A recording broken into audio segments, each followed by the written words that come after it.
نعرہ رسالت، نعرہ رسالت، نعرہ حیدری، حیدری، نعرہ صلوات، اللہم صلی علی محمد وآلہ۔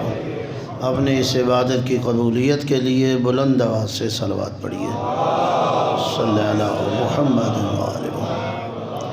جناب احباب مومنین دوستوں نے اس عبادت کا اہتمام، انتظام، انصراف فرمایا ہے۔ آپ تمام برادران دور و نزدیک سے تشریف لائے ہیں، سب کی سایہ جمیلہ کی قبولیت کے لیے بھی بلند آواز سے صلوات پڑھیے۔ ٹائم کتنا ہے؟ کتنی دیر پڑھیں؟ اپنے اپنے مرحومین کی مغفرت و بخشش کے لیے، تمام تر مریضوں کی شفا یابی کے لیے، اپنی اپنی حاجات کی برآوری کے لیے بھی بلند آواز سے صلوات ہو۔ اللہم صلی علی محمد وآلہ۔ دشمنان اسلام خصوصاً امریکہ اور اسرائیل، یہود اور ہنود کی نابودی و بربادی کے لیے بھی بلند آواز سے صلوات ہو۔ اللہم صلی علی محمد۔ علماء اعلام، مراجع اسلام، رہبر معظم، قائد ملت جعفریہ اور امام زمانہ کی صحت و تندرستی، سلامتی، عافیت، آپ کے تعجیل ظہور کے لیے بھی بلند آواز سے صلوات ہو۔ اللہم صلی علی محمد۔ اعوذ باللہ من الشیطان الرجیم، بسم اللہ الرحمن الرحیم۔ الحمدللہ، الحمدللہ رب العالمین، والعاقبۃ للمتقین، وجنت للموحدین المؤمنین المطیعین العارفین الکاملین، والنار للمعاندین المخالفین المخاصمین المنکرین العاصین الحاسدین، ثم الصلاة والسلام علی انبیائہ والمرسلین، خصوصاً سید الاولین والآخرین، سید العرب والعجم، سیدنا نبینا شفیع ذنوبنا حبیب قلوبنا طبیب نفوسنا ابی القاسم محمد، اللہم صلی علی محمد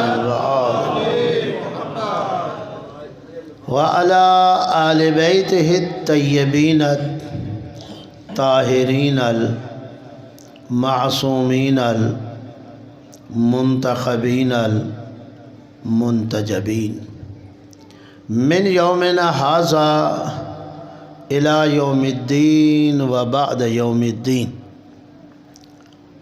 ولعنۃ الدائمۃ الابدیہ علی اعدائہم ملعونین اجمعین، من اول یوم العداوۃ الی یوم الآخر وبعد یوم الآخر، اما بعد، فقد قال اللہ تعالی فی کتابہ المجید وفرقانہ الحمید، وهو اصدق الصادقین قولہ الحق۔ بسم اللہ الرحمن الرحیم، انا اعطیناک الکوثر فصل لربک وانحر، انا شانئک ھو الابتر۔ صلوات پڑھیے بحق محمد وعلی محمد۔ محمد ذرا بلند آواز سے صلوات پڑھیے بحق محمد۔